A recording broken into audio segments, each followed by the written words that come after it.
On commence par 3 infos à retenir dans l'actualité et Elon Musk qui s'empare de Twitter. Accord conclu hier pour 44 milliards de dollars et 54,2 $ par action. Déjà habitué à se payer Twitter en tant qu'utilisateur assidu, l'homme le plus riche au monde rachète donc le célèbre réseau social créé par Jack Dorsey. Pour rappel, le patron de Tesla avait déjà accédé au capital de l'entreprise en devenant actionnaire majoritaire de la plateforme de microblogging.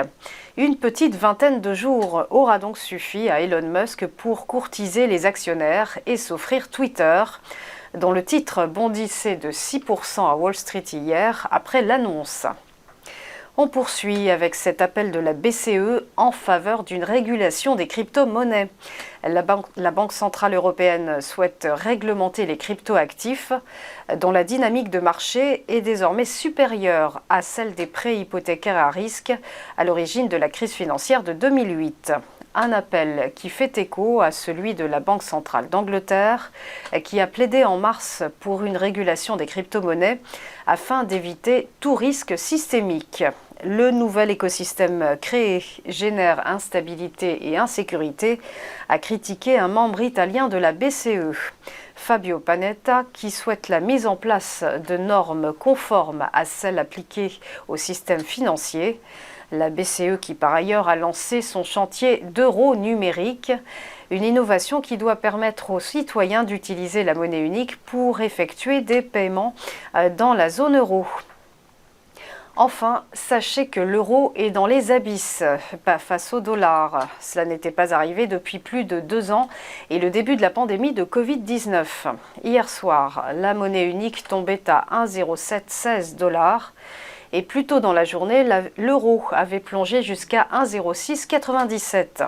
La conséquence d'un mouvement général d'aversion au risque, le spectre d'un durcissement monétaire des banques centrales et la résurgence pandémique en Asie ont lourdement lesté la paire euro-dollar.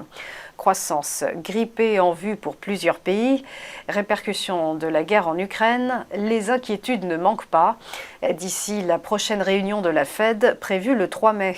Réunion durant laquelle devraient être entérinées au moins 4 hausses de taux consécutives de 50 points de base, un rythme plus entretenu par la Réserve fédérale américaine depuis 42 ans.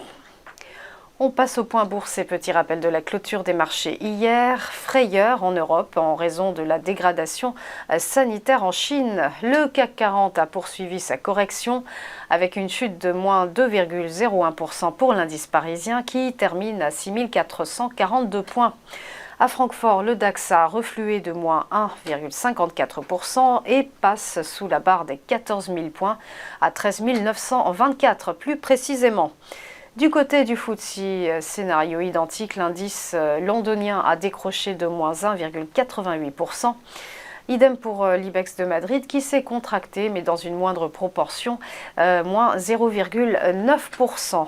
Du côté de Wall Street, c'était en revanche l'heure du rebond. Le Dow Jones a évolué de plus 0,7%, tandis que le S&P 500 prenait 0,57%. Et quant au Nasdaq Composite, il a gagné plus 1,29%. Enfin, un mot du Nikkei, l'indice de Tokyo qui, après quelques jours de tourmente, termine dans le vert avec un gain de plus 0,44%.